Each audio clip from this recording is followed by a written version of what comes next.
Here we go, ladies. Good evening and welcome to Zoom In on a Fresh Conversation. Welcome back to Monday night. And tonight our special guest is award-winning author Lutishia Lovely, who will be featured at the F.R.E.S.H Book Festival in 2022. Thank you, Lutishia, for joining us this evening. Hey. Zoom In on a Fresh. Go ahead. What are you saying? It's my pleasure. Yeah, we love having you. Zoom In on a Fresh Conversation is sponsored by Islands Diamonds LLC, brought to you by Milton McCulloch, author of Love and Emancipation, L.D. Robinson, owner and operator of Lucero Press, Adante Production, and the F.R.E.S.H Book Festival 2022, which will be 6, 7, 8 January in the beautiful city of Daytona Beach. If you have any questions for Ms. Lovely, please leave them in the chat room. If we have a moment, we will get back to them. This conversation is being recorded. So good evening. Please take a moment and introduce yourself to our audience. Well, I am Lutishia Lovely. I came into this planet as a light worker, a word wielder, all right, and a truth speaker, which mostly has been manifested in the world of words. So my entire adult career almost exclusively has been in the world of words, from radio executive and personality to actor to spoken word to rap, but most recently for the past 17 years, I think, as a full-time award-winning best-selling author. Wow. You know what? I tell people all the time, it looks like you're an overnight success, but you have to put in the work. The work has got to be done. So tell us about Cameron King and the types of novels that she writes, and why Cameron.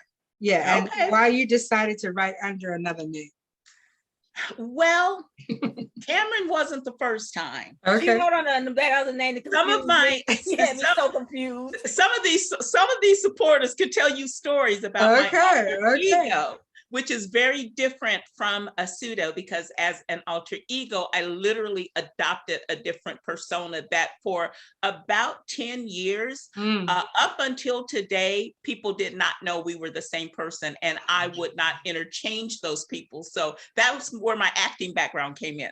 But regarding Cameron, she was, I guess you could describe her as an experiment that my publishers tried, because I was writing, I wrote a series of romantic suspense called the Shady Sisters Trilogy.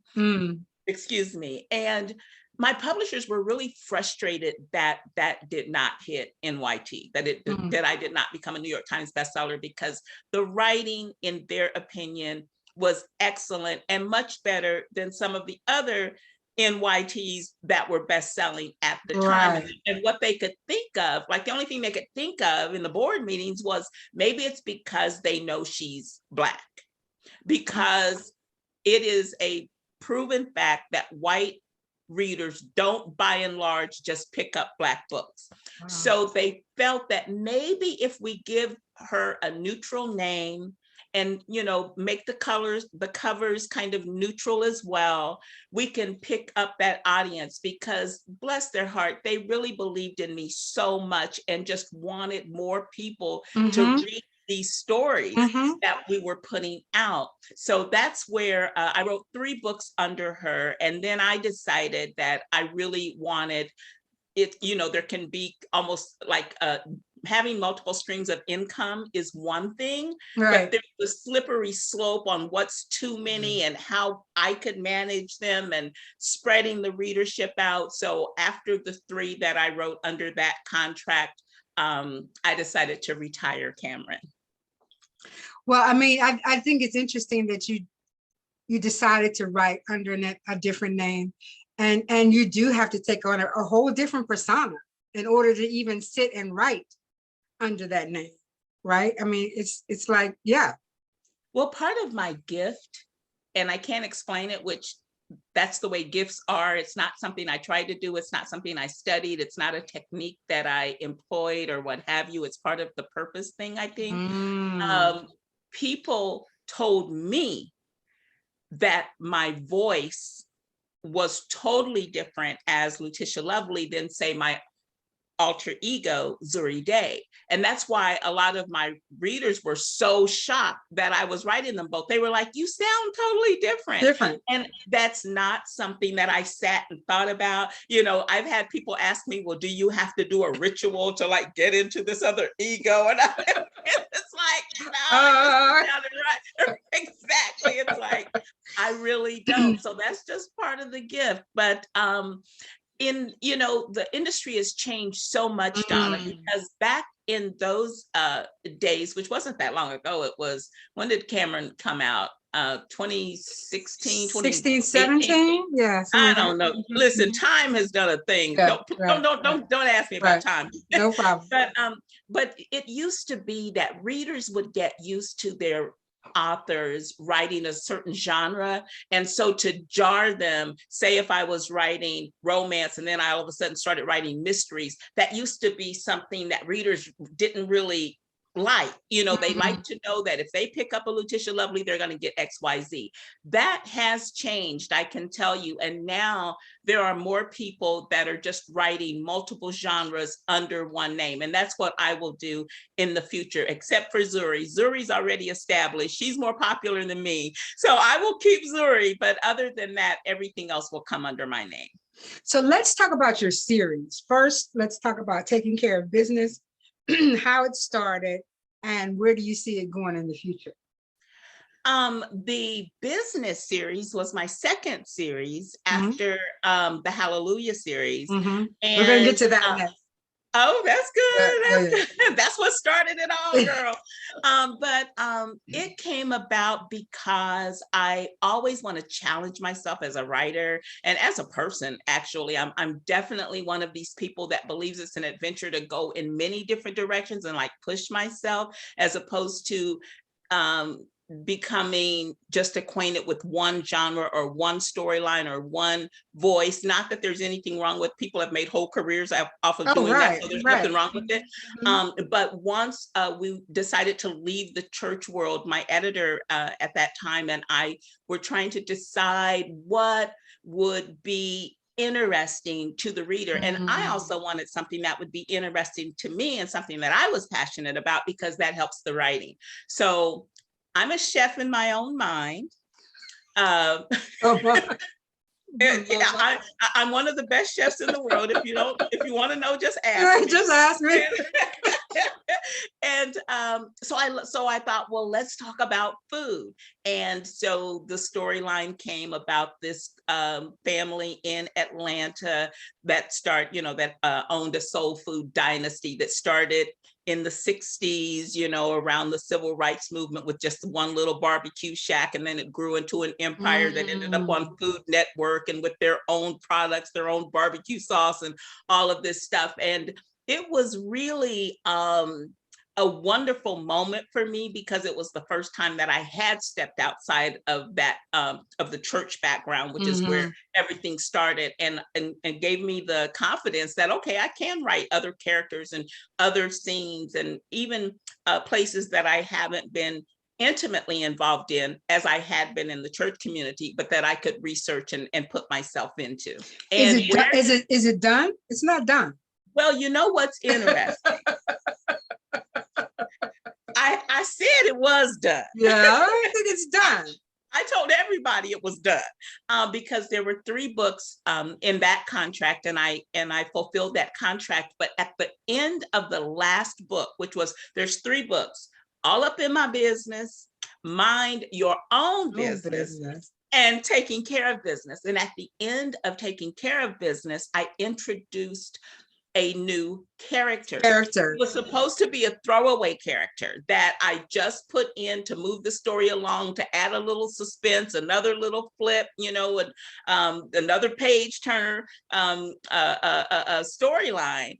And so many readers kept coming back saying, well, what about it? Right. When are we going to do Winston's story?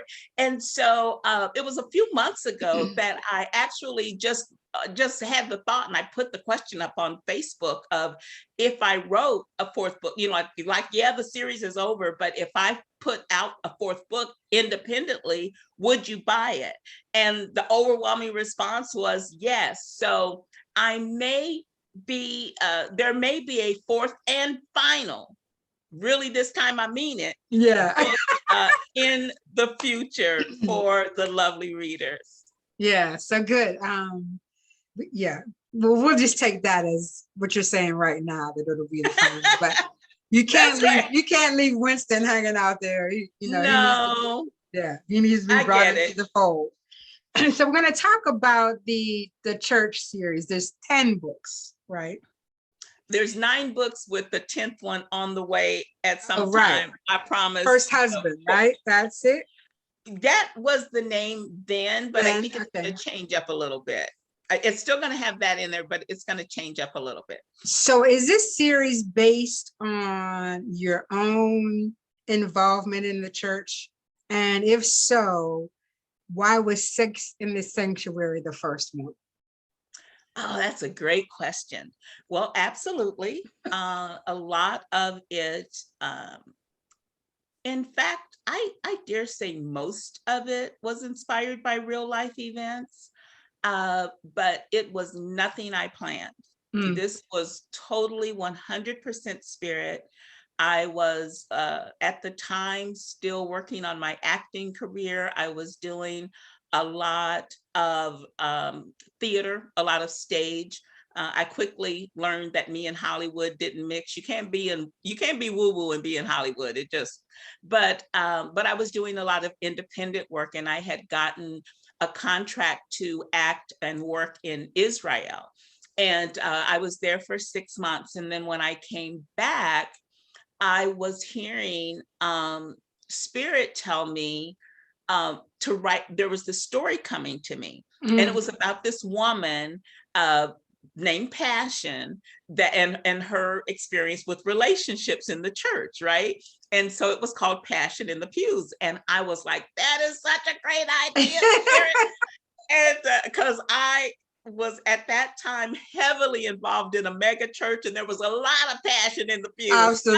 Absolutely. And, but as a writer, up until that point, all of my writing had been in either stage plays or screenplays. So I kept trying to write it in that medium. And it took me a couple of years, because I would start writing, it wouldn't work, I'd throw up on the shelf, do another project. But finally, literally, Spirit said to me, Sex in the Sanctuary, because I said, what do you want me to do? There was a situation that happened where I lost a very good paying job, and I was so frustrated with Spirit because I thought I was doing everything right and doing everything that I was supposed to do.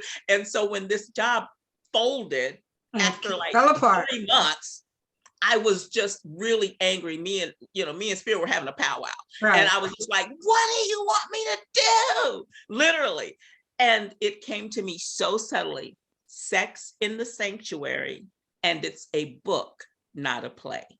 That's what Spirit told me. And I was so ready to do anything at that point. And another very interesting fact, the only thing that I got to keep from this almost 6-figure job that I had as a producer, independent producer, oh man, it was my dream job, girl. But the only thing I got to keep from that job was the computer, which at that time was a top of the level Sony. Right. And so I sat down, and I think I wrote about 20 pages that night. I immediately knew the storyline. I knew it was going to be about 2 best friends, one whose marriage was going very well, the other whose marriage was struggling. And the tagline that came into my head was 2 couples, 2 journeys, 1 God. And that's where it started. And when I began writing that book, Donna, I had not been in the publishing industry at all. In fact, I've always been a voracious reader, but for probably a good 6 or 7 years when I especially when I was first in California, I was so focused on the theater world and, you know, the acting world and even the music world. I did a little rapping and stuff. I was so focused on that I didn't read any books. I missed out on the whole 90s wave of Black writers. I didn't know about any of them. I didn't even know that there'd been I mean, I have heard, of course, I'd heard of Terry McMillan, but I hadn't read her book. But of course, I'd heard of her. But all of the other ones, the Carl Webbers, the EJDs, the Kim Robies, all that whole bunch, Carl Webbers, you know, I missed it. I didn't even know. And so I didn't know anything about genres. I didn't know anything about any of that. I just started writing. And it was after the book was finished, then I was kind of like, oh, okay. So what do I do now? What am I gonna do with this thing? Okay, Spirit, it's done. Now what? Exactly. And so it took me over a year actually to research, because I had to start from scratch. I mean, I literally didn't know one thing about publishing. So it took me about a year where I researched and I considered, you know, whether I wanted to try to get a publisher or whether I wanted to go independent. And it was an article that I read by the late Elin Harris that gave me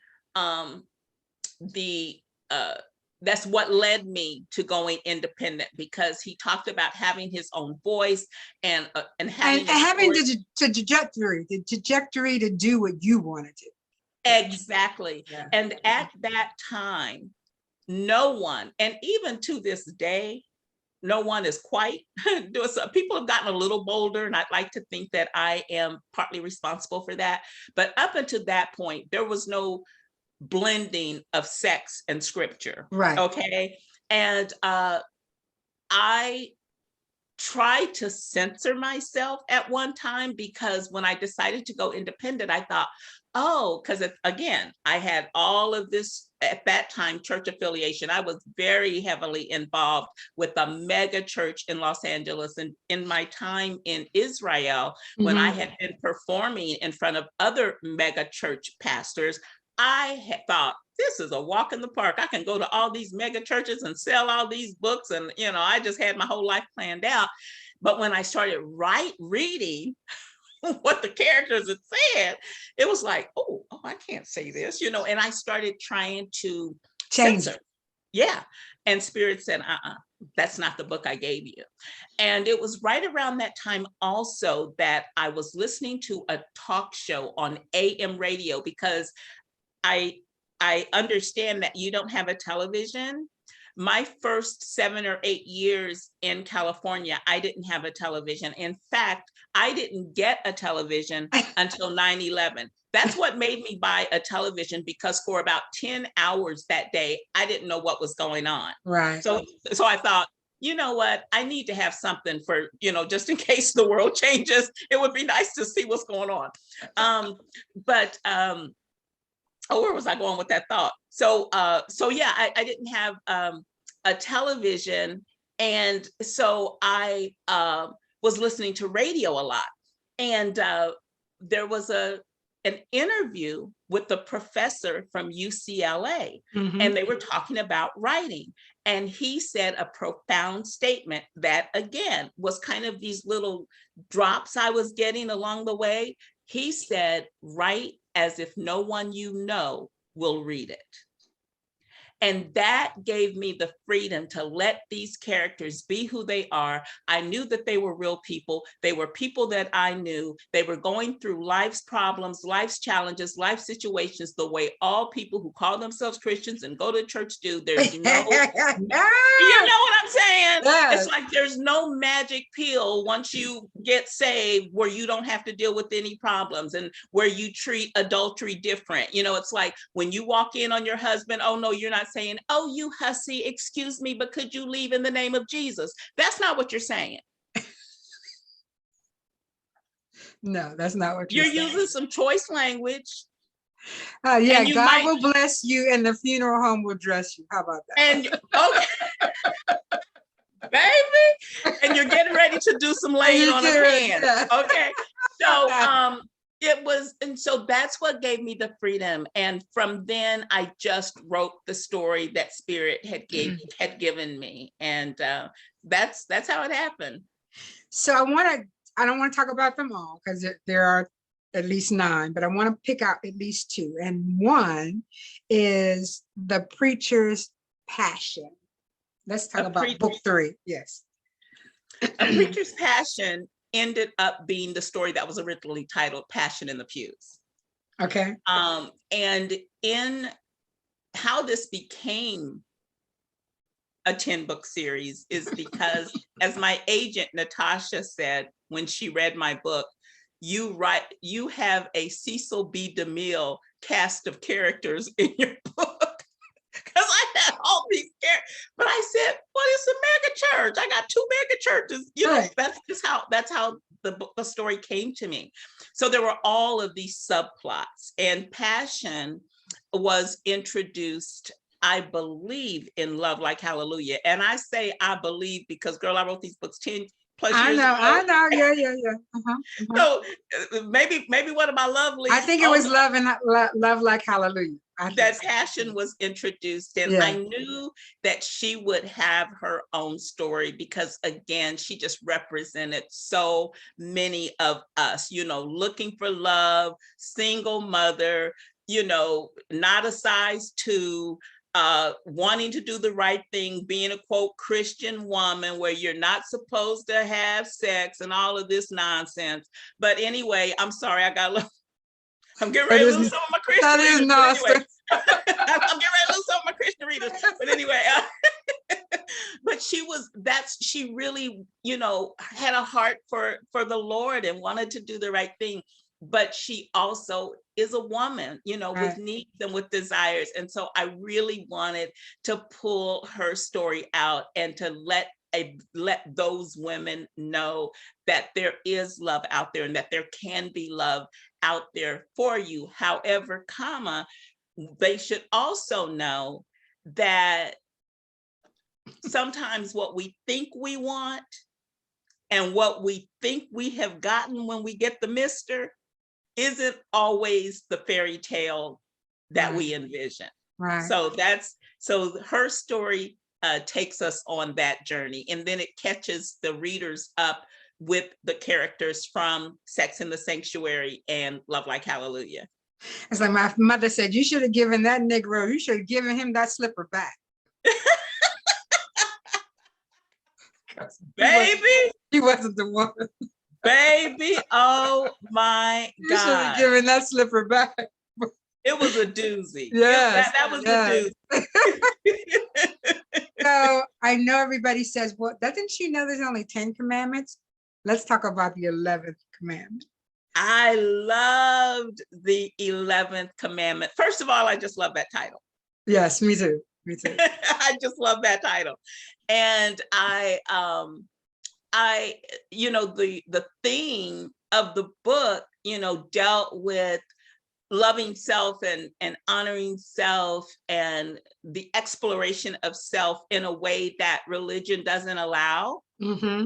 And Frida, Freaky Frida. Yes. Freaky Frida, who had been introduced in the first novel, also, I believe, in she was in Sex and Sanctuary and Love Like Hallelujah.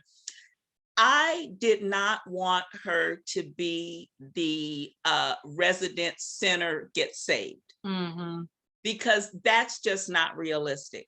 Every sinner, quote, and I put that in quotes, doesn't get saved. Right. Every gay person doesn't get prayed straight. Right. You know what I mean? And so but at the same time, I wanted her to evolve. I didn't want her to be a hoe forever. Right.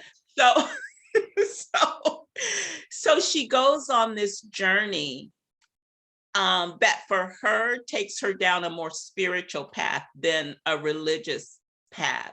Okay. And so that's what that 11th commandment kind of embraces and gives her the freedom and the space to have her own spiritual evolution while still being a part of the series. So to our audience, if you have not read this series, I haven't read them all, but I did read The Preacher's Passion, Love Like Hallelujah, and Sex in the Sanctuary. And I jumped to the 11th Commandment. I don't know why, but so I have some, I guess because it intrigued me, right? So I have some other books to read, but please get into this series. All the characters are developed greatly and you'll really enjoy it. And the next one I want to talk about is your newest one, which is not part of the church series, Blind Ambition. Is it part of the church series or not? No, Blind Ambition is actually my second ever standalone or single title novel. And the other one was? Saving Her Shadow. Oh, okay. Saving Her Shadow was my first single title after like almost 20 books, but they just all happened to be series. Yeah. And Blind Ambition, that's also a really special book and kind of took me on a different journey.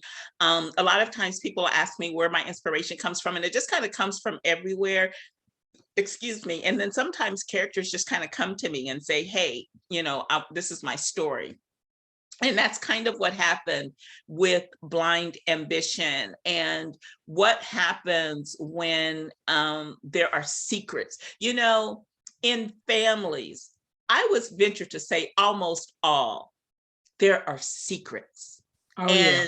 Especially, I think, in Black families, there tends to be even more secrets because there's so many things that aren't supposed to talk about, or, we just push things under the rug, or you push them to the back, or you just act like it's not there. And I wanted to explore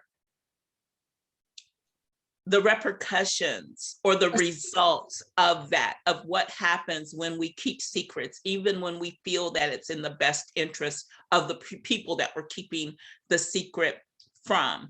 I also wanted to get back to what was more the lovely voice in dealing with adult relationships and the drama and all of that happens. And I say that because in Saving Her Shadow, I also did another first, which was having a teenager as my main character, Raina.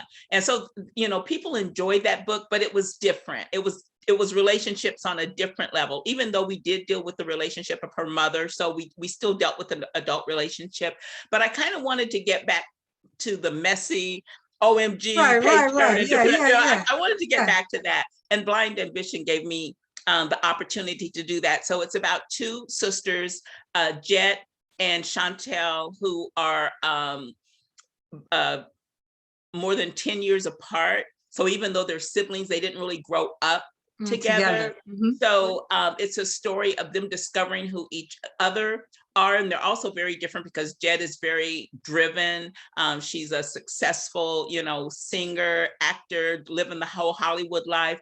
And, her sister is, still in the small Missouri town, that she grew up in, or that her mom grew up in. And she is wanting to have a life, kind of like that. I mean, she's got a great voice as well, but she's always kind of been in this sister shadow. So it shows what happens when she breaks, kind of breaks out of that. And in the process, learns more about her family, learns more about her sister, and learns more about herself.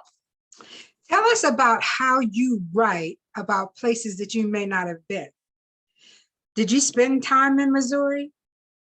I did. Okay. Kansas City, because I grew up in Kansas, and then I lived my whole radio and theater career jumped off in Kansas City, Missouri. And I purposely put several of my books there, like in the Hallelujah series, there's a church that's in Overland Park. I did that purposely because I don't even think I can remember seeing a book set in Kansas City. So I just thought, well, let me set the book in Kansas City. And I wanted to give some shout outs to some landmarks at that time, like Gates Barbecue and things like that, the plaza that people who lived in this area would recognize. And so a lot of the places I've been to, in fact, I'm trying to think, I think most of the places I write about I've been to. Traveling is one of my passions, and I've been really, really blessed to have traveled. I've visited, I think I've got 9 states left to have visited all 50 states. I've got, and it's like, and then this dadgum situation comes up that's messing with my travel. It's like, you know what, we're gonna have to fix that because I got 9. I got 9 and we're getting ready to make it happen. In 2022, we're getting ready to make it happen. I'm done with this stuff. But anyway, so I pull on that, but I also discovered as a writer, Donna, that I actually love research. Right. So if I haven't been to a place, I will research that thing to within an inch of its life, where people, just like Beverly Jenkins, she writes about, she's a romance author who writes both historical and contemporary. And she set a book in Kansas, or a series in Kansas. And I was talking to her one day and I was like, when did you get to Kansas? Because I grew up here and I'm learning so much from your historical books about Kansas. She was like, girl, I got all that stuff. She said, I got all that stuff online. I couldn't believe she had never been to Kansas. So I like to think that about people who read my books of somewhere I've not been. Well, you know, people point things out to you. My books are set in Washington, D.C., right? And so if you put somebody on the corner of Constitution and Freedom, they will call you. You better know. Yeah, you better know that intersection doesn't work, right? I love my readers for that. On Constitution, and when it should be Constitution and International, you know what I mean? So, yeah. So. I love that. They will point it out. They will call you out. And even if you research to within an inch of your life, if you make that one tiny error, someone out of all the readers in the universe will be an expert in that area. Exactly. You know, case in point, when so funny, it's true. It is so true. When what book was it? It was in the business series when one of the characters dies. And this is a family with an empire, right? So they've got to be put away well. And I thought I had done my research, but I put the man in a stainless steel casket. Now, I thought stainless steel. Yes, I did hear from somebody who worked in the funeral business. And they were like, oh, he should have been in either bronze or gold something. I mean, I was like, I give up. The stainless steel is probably the bottom of the line, not the top of the line. That's too funny. Well, I thought wood was. Right, I thought a pine box was the bottom. What I looked at that made me think that, I don't know. Yeah, but they will. They'll call you out. They're definitely. They will call, yeah. I said, of all the readers, why do I have a reader that's working in the funeral business? Because you never know who you're going to touch. Absolutely. Anything I've learned in this business, it's the smallest thing in your book that will get you an email. And I'm like, you what? I know. Go back and say, what? Oh, well, I don't know. I don't know what to tell you. I wrote it back. I said, oh my goodness, thank you for telling me. You know, if we ever do a reprint, maybe I'll change it out to bronze. So let's talk about the process of becoming a published author. Have you always been self-published? And if so, explain how it happened. You know, I have a miracle story. You know, like I said at the beginning of the show, I am woo-woo. One of my earliest clients described me as a vegan, tree-hugging, woo-woo hippie chick. Okay. And I embraced that title completely. I was just like, you nailed it. So I really, believe in speaking things into existence. I know that it works. I believe that the power of that life and death are in the tongue. It's not Definitely. Just a belief. It's like, I know that is true.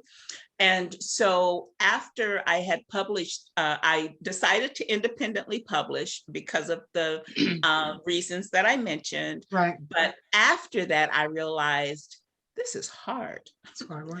And we're going back to 2005, 2004, 2005. Mm-hmm. So this was before Amazon. This was before online publishing. This was before all of the beautiful websites we have now where you can just drop a few pictures in and make your cover. This was before KDP, Kindle's direct publishing. Right. This was before any of that. back when I published independently, we had to do everything. And so I realized after I did that, like to do all of that and write and market, it was like, this isn't going to work. And so I had 2 ghostwriting clients at that time. And I told them I'm going to go to New York because the year before I had attended a conference called Book Expo. It was in Los Angeles. And I had gone on the last day. I heard about it somewhere. And I thought, well, maybe let me just go and see what this publishing thing is all about, because I'd never even been to a publishing conference or a writer conference or anything like that. Well, I went on the last day and I went in the afternoon. And when I got there, because I read somewhere that that's the must go to conference if you're in the publishing. And I went there and there was like half empty people boxing stuff up. I'm like, this is nothing, so I wasn't impressed at all. But it was the one place that I knew there would be publishers. So the next year I told my 2 clients, I'm going to go to New York and get a book deal. And that's exactly what I did. I had 3 books left from my very modest print run that I had done for Sex in the Sanctuary. And I will never forget when I walked into the Jacob Javits Center, my jaw dropped because there were thousands of people. And then of course I later learned that I had gone to the Book Expo when it was almost over in LA. Right, last day. That's what I learned. But Donna, the most interesting thing happened, and this kind of stuff has happened to me all my life, which is why nobody can argue with me about my spiritual journey. You know what I mean? Right. But I was in there going, oh, so you thought you was gonna come get a book deal, huh? That's what the voice was saying. Oh, so you thought you was gonna get a book deal?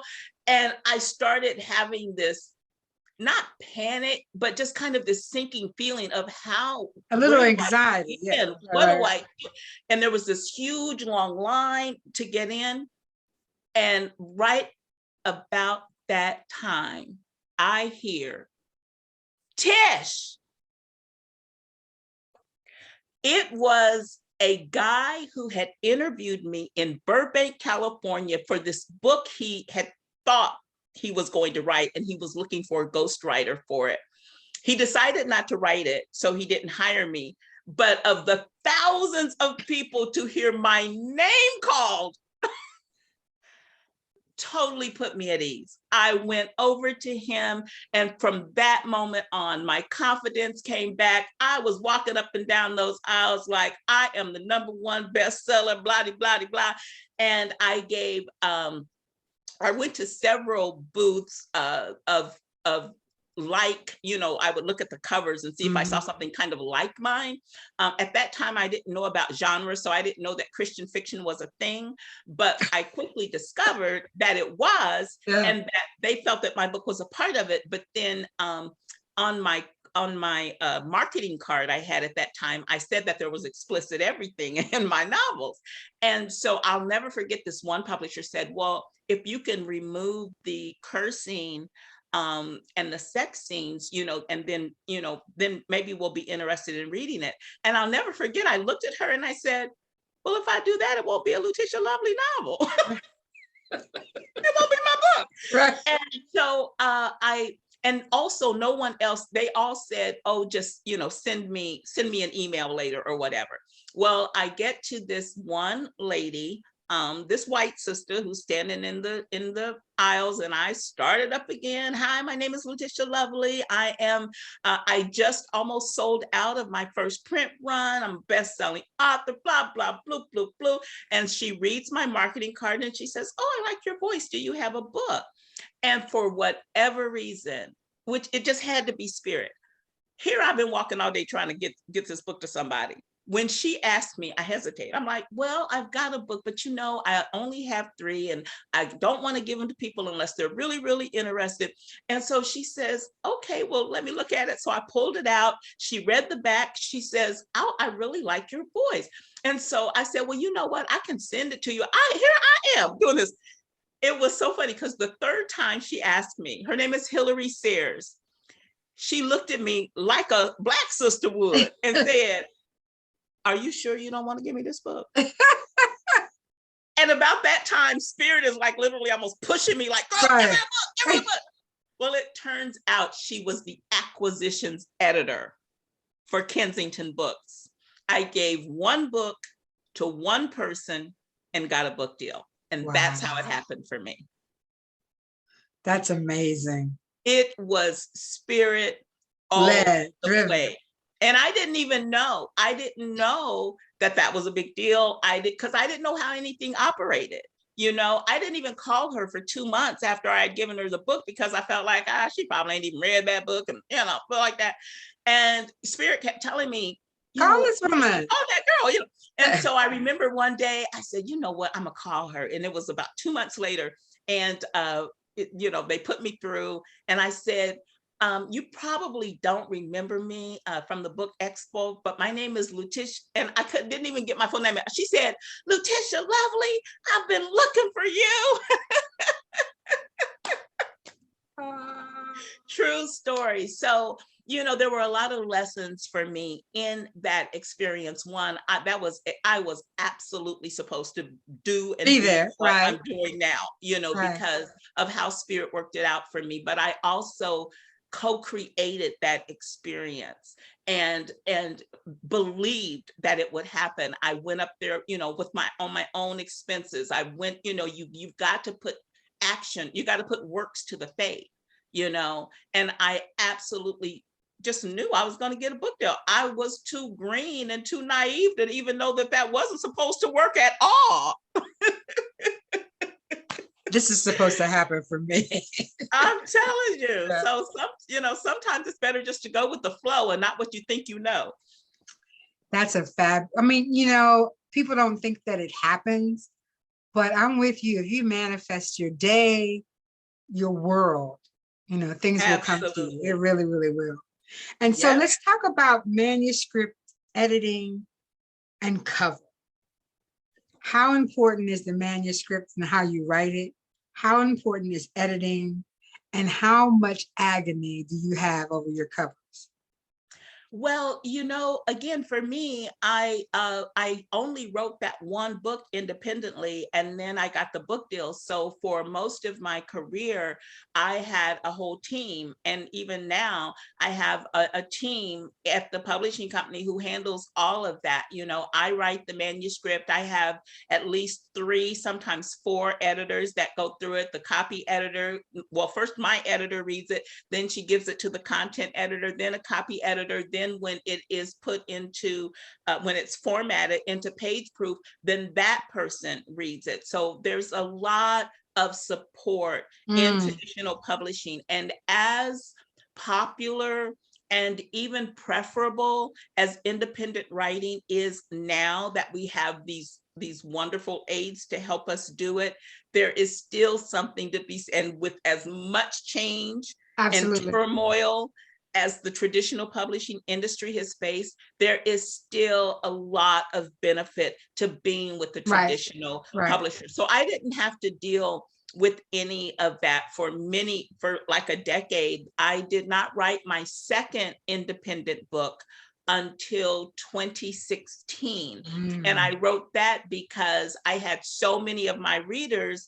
asking about the Hallelujah series, but my publishers had gone on from that. They wanted me to venture, the publishing industry is a part of the entertainment industry. And what the entertainment industry does is they follow the leader. If someone comes out with something that hits, then you've got 50,000 people trying to do that same thing. So as the different genres became popular, like romantic suspense became really popular, they wanted me to write romantic suspense. But my readers, I'd left them with all these people that they're wondering what's going on. Wow, what's happening with them? Right. And I still had those characters within me talking. And so that's when I decided to independently publish A Date with Destiny. And that wasn't hard for me at all, because by then I kind of knew the machine. I also, part of my art gift is design. And so I love to design. I designed my my cover for A Date with Destiny. And, you know, it's so funny because one of my publicists, she didn't know that I had designed it. She thought that because I wanted it to have the same look as the other books. And so she thought it had been designed. She knew that I had done it, but she thought that maybe the same designer that had designed the other one. I'm like, no, girl, I did that. That's me. But I also will tell you that my next ones, I won't be doing everything again, because, and I always have another editor. Never edit your own work. I don't care how, you know, even though I am an editor and I am a ghostwriter, I've edited other people's work, but don't edit your own work. So I love the editing process because, you know, yes, they kind of tear your baby up, and it also helps to have an editor with some empathy, because it is your baby, you know. So it's like, okay, tell me my baby's ugly, but do it with finesse, you know. Kindness. So, but I love that process because it makes you a better writer. So I didn't in my career, I just haven't had to agonize and do those things as much, because after the first book, it was off to the races. So do you write in chapters? Do you write in scenes? Do you write in, how do you write? I typically, and especially for the first couple dozen books, at least, maybe more, maybe about the first 30 or 35 books or something, I wrote in chapters, and I wrote linear. And then I started reaching a point, because I was a writing fool. For years, I was just pushing out so many books. That's how I've written over 50 books, and that's how I was I was a workaholic. I didn't have any kids, you know, just me, my kids were all these characters. And so, but I started to around 2015, 2014, and I was also traveling. I just had a really, really busy life. I was juggling a lot of balls. And so I started kind of hitting a wall. A creative wall, because I didn't take a break during all of that. I still haven't taken a true real break. And so then I started to come up with creative ways to get the juices flowing when they weren't flowing on their own. So then I started writing in like the first page. I would do an outline. I do a kind of extensive outline, like about a paragraph per chapter, you know, to kind of give me an idea of how the book's going to go. It doesn't always follow that outline, but it gives me a direction. So what I would do if I get stuck, say I'm on chapter 5, then I would go to chapter 6 and I would just write the first page. I would just start it. And then I would, because sometimes it's easier to just start the chapter. You can kind of set the scene up. And then if the juice starts flowing, then I would go back. And so that's basically how I do it. I don't write scenes as much. I know writers who do it like that. I do tend to write in chapters, but not always at the same, you know, at the same time. Everybody has a different process. I was just wondering, you know, how you did yours. So let's talk about what your friends and family and colleagues said when you told them that you were going to become an author. Well, when I decided to write Sex and Sanctuary, I had already been writing for years, like about 10 years. You know, when I was in radio, one of my jobs was as the news director. So I wrote all of the news. I had written and produced stage plays and film shorts and, you know, things like that. So they knew me as a writer. So they didn't really, I mean, it's just Tish doing what she does. However, I do have a funny story from one of my besties, who I also knew was a voracious reader, right? So I told her after I had finished Sex in the Sanctuary and I had my independent copies. I called her and I said, girl, I wrote a book and I want you to read it. I want you to give me your honest opinion. And she said, oh, okay, girl, yeah, I'll read it. Now, I didn't know until years later what the rest of the thought process was. She told me that when I got off the phone that she was like, oh, Lord. Because she gotta be glad she's my friend. And not only that, but she had read other scripts or short stories or whatever from friends who wanted her opinion, and they just weren't good books. Right. You know, so it's just like, how do you tell someone nicely that the writing's just not good? So she and I are besties. She's like my sister from another mister. Right. And so she was thinking, oh God, how am I gonna tell this girl? You know, and so she gets the book and she's like, Lutishia damn lovely. So she starts reading it and she is floored. And I remember her calling me and then telling me, girl, I was so apprehensive about reading your book. She said, but you are Lutishia damn lovely for real. That is so nice. Yeah. You're Lutishia damn lovely. So that's a funny and true story. But when you get that kind of admiration from somebody that you know is a reader, know is a friend, you know, it's really, that's everything. Really. And really. The kind of friend who will tell you the truth. Right, exactly. She would have found a nice way. She would have said something like, well, oh, that baby, you know, it got so nice. The hair is so nice. Right. Oh, and that smile. You know. But yeah, and to this day, she turned all of her sisters. She's got like 6 sisters. She turned all of them on. They all are voracious readers of Lutishia Lovely. I mean, it's just been a wonderful journey. Yeah, that's wonderful. We're going to leave we're going to leave that side alone, and we're going to move into your serial entrepreneurship, right? So let's discuss being a certified life coach, a Reiki master, emotional freedom techniques. Is that EFT? Emotional frequency technique, EFT. Yeah. And NLP, which is neuro linguistic programming, and a practitioner and spiritual intuitive. That's a lot. Lord. So I just came with my research. I try to do my research on people. Actually, all of those are so integral that it works together. Interwoven, right? Right. So let's just talk about how you decided to become a certified life coach, because all of that kind of just is all part of it. Right.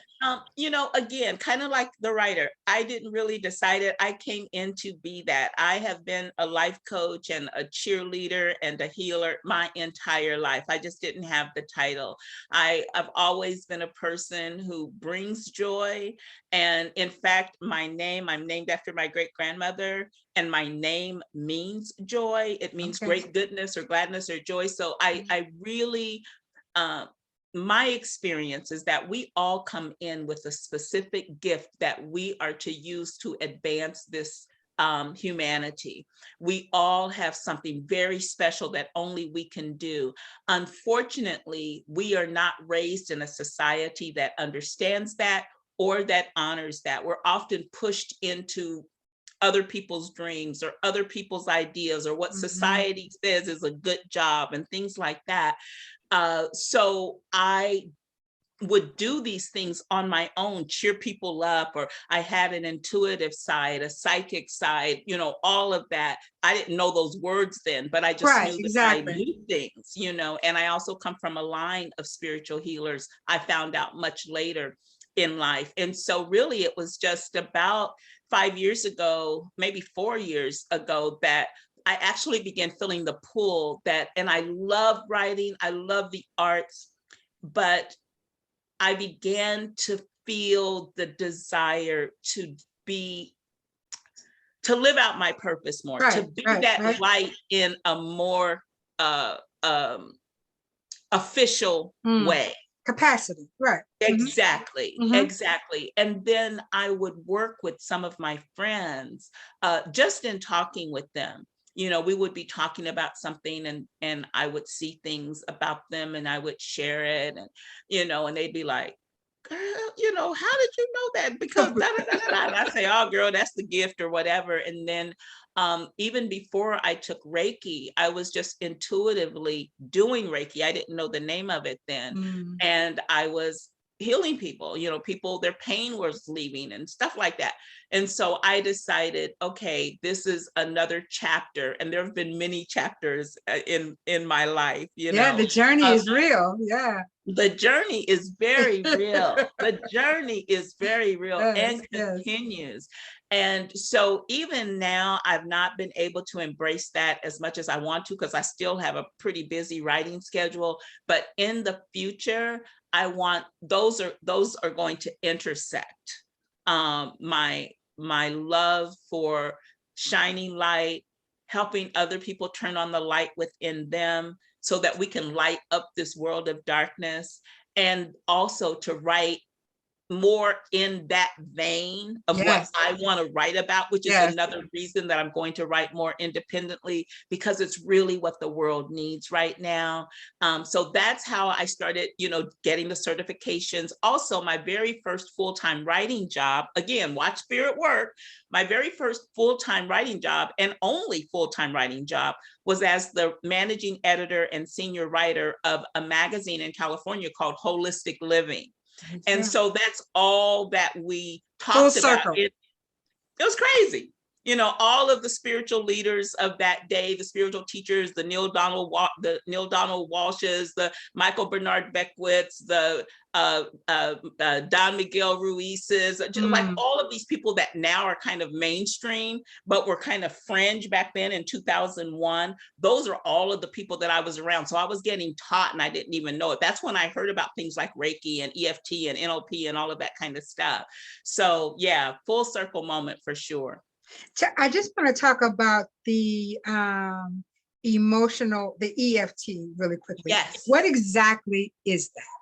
Oh, it's amazing. It is most commonly referred to as tapping.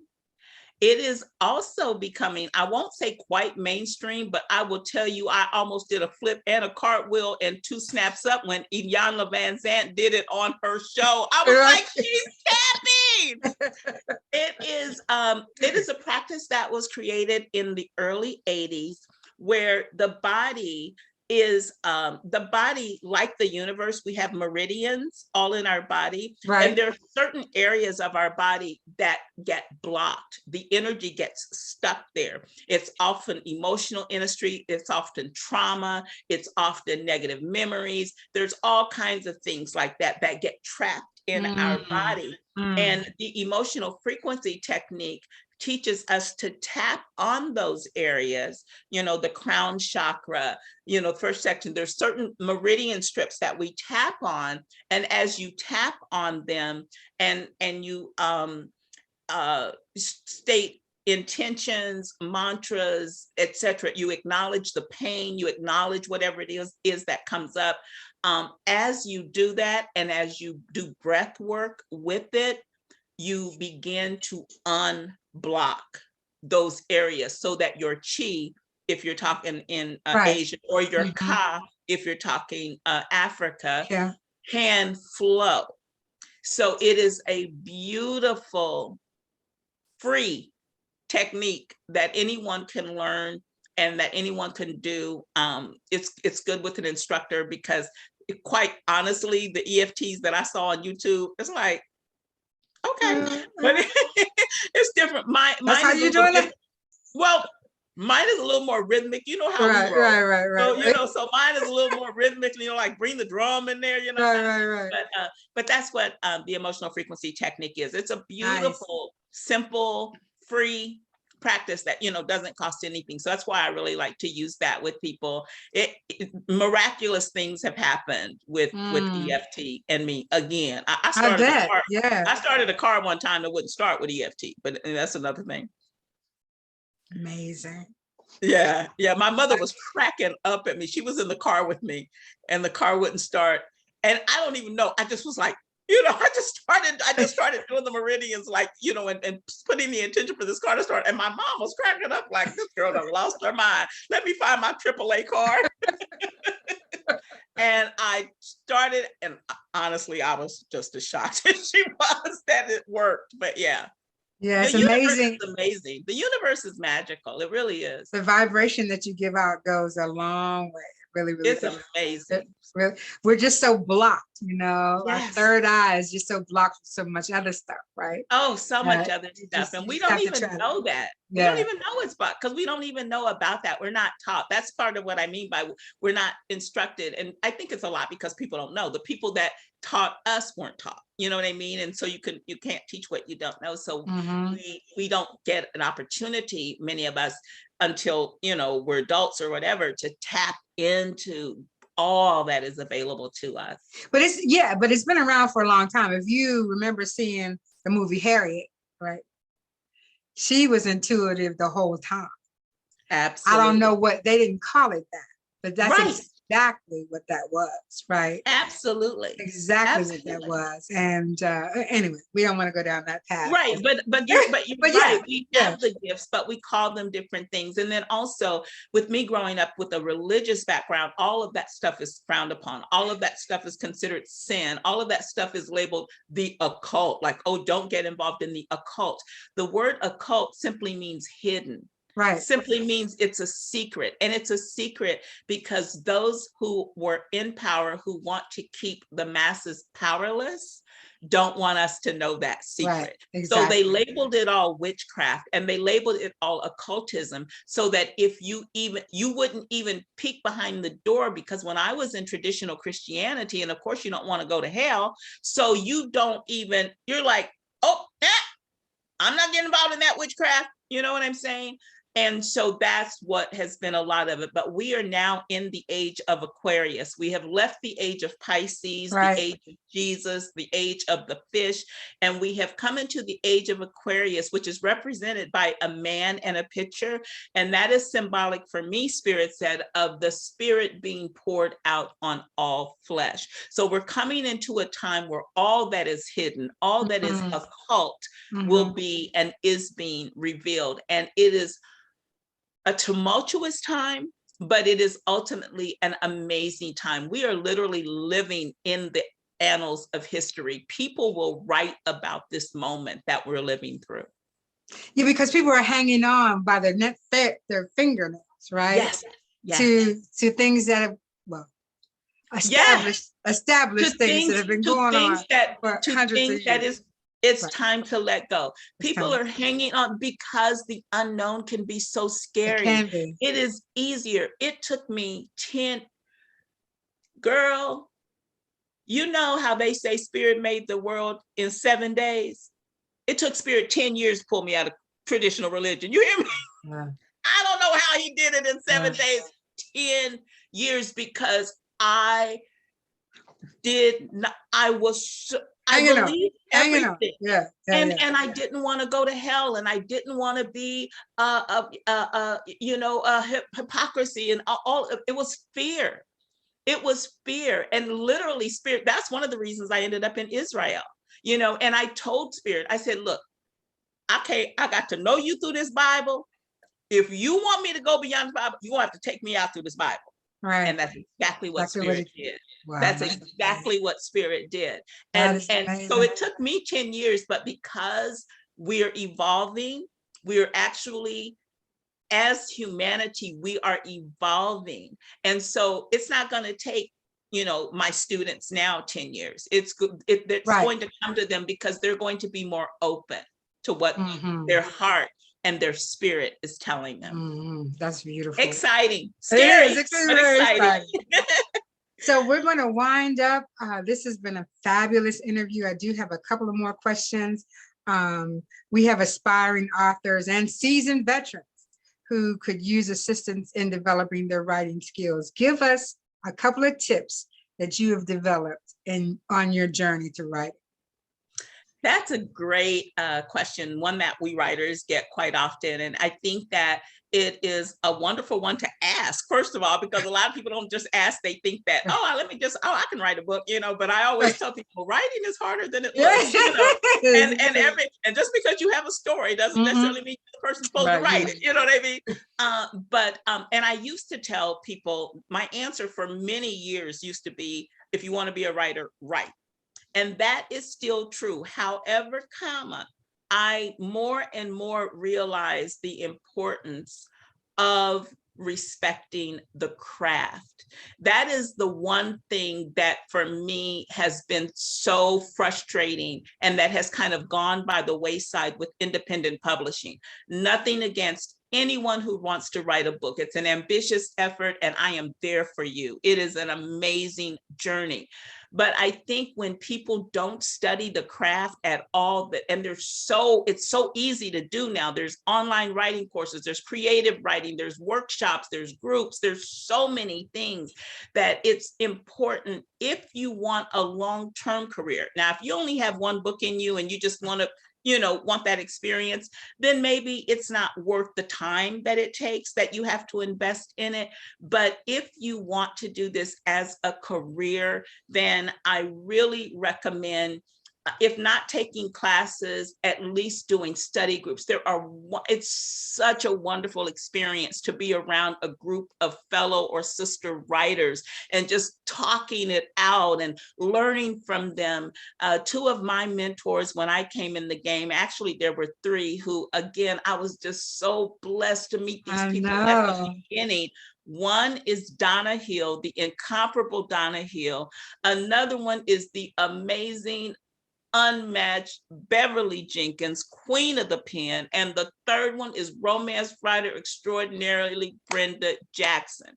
Those are three of the people that I was blessed to embrace me in the beginning. And so it's almost like sitting at their feet and listening to them and attending their workshops and what they had to say. And the other thing that made it easier for me is that I had spent almost 10 years writing other stuff. So yes, I went into a different genre, but I'd been a managing editor. I had been an editor. I'd been a news director. You know what I'm saying?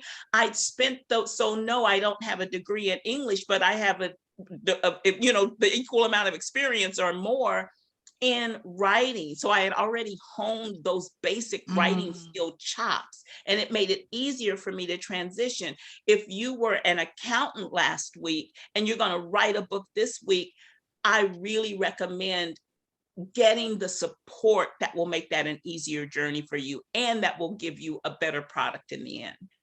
I received 2 gifts from Brenda Jackson today. I posted it on. Oh my gosh. Beautiful soul, really, beautiful spirit. That's I'm very sorry she's not going to be able to join us this year, but she's making movies and all that. You know what I'm saying? Well, she's got things to do. Can't be mad. Can't be mad.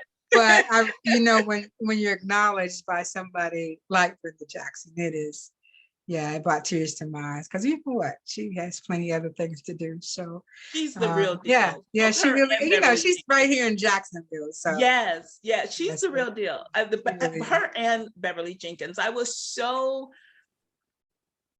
thankful for their spirits, because when I came into the game, everybody didn't have that spirit. Right. Oh no. I had a couple of dog eat dog. It was dog eat dog. I had a couple of haters off the bat. I was like, what in the world? Because I didn't know. I was like, oh, this how we living? this what we doing? And so girl. I know, right? Yeah. If I said the names, you know. Yeah, we know.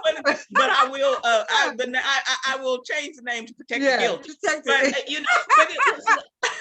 So when I met and hung out with, it was my second year at BEA. It was my first encounter with the Black Pack Party, which is this.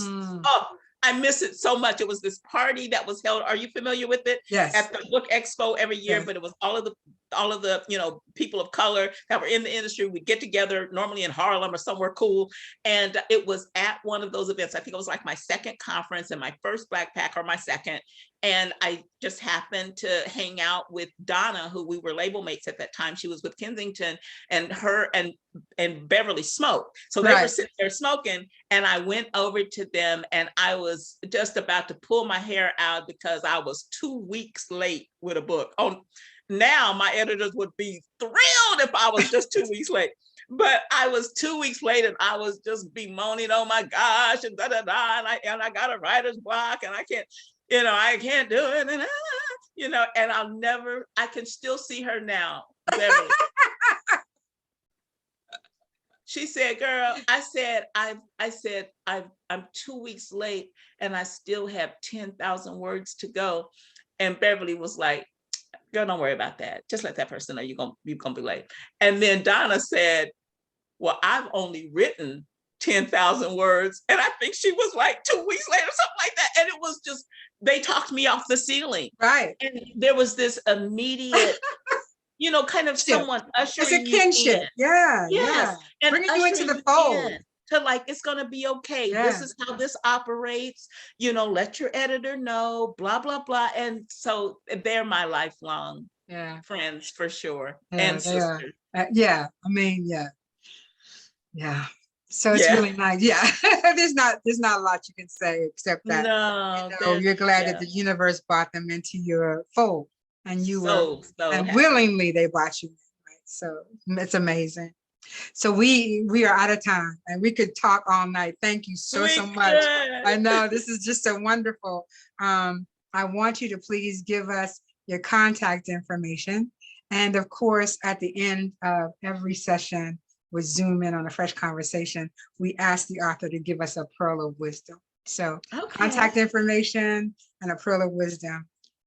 Well, I'm really working on creating the Lovelyverse while Mark Zuckerberg is busy creating the metaverse. Right. I want to create the Lovelyverse, darling. So I'm really trying to push or to attract, let me use that word, attract everyone to my website. In 2022 and going forward, I want my website to be my central location, not Facebook, not Instagram, not someone else's platform. Right. I want my platform to be where I connect with my readers for a more intimate experience. Okay. So if you go to LutishiaLovely.com, and please, please, please, I can't express it enough, sign up for my newsletter. In 2022, all of my major announcements, all of my sneak peeks, all of my releases, all of my contests will be handled at my website, not on social media. So LutishiaLovely.com. And yes, I do have the links there for those social media sites. Honestly, I have not been on them very much. I thought I was taking a hiatus about, 4 or 5 months ago. And I tell you, it was so refreshing. I was shocked. It was so refreshing. I reconnected with nature. It was the first time I'd been off social media in almost a decade or more. You know what I mean? Like literally we're on there every day. And, but I'm going to jump back in. It is a necessary, and I believe a handy marketing tool, et cetera, et cetera. So I am going to be on those sites a little, but LutishiaLovely.com is how to reach me. And your pearl of wisdom? My pearl of wisdom is my mantra that I created when I first got into this game. And it is a mantra that I live by, which is words create the worlds we live in. Yeah. Choose yours wisely, make them lovely. Thank you. I so enjoyed this. Thank you so much. Thank you, everybody, for being here this evening. And thank you, Miss Lovely. We will see you in less than 45 days at the Fresh Book Festival. I'm excited too. Everyone, this has been a Fresh Book Festival production, and we will see you again. Good night. Thank you, everybody. Good night. Bye, lovelies. Bye.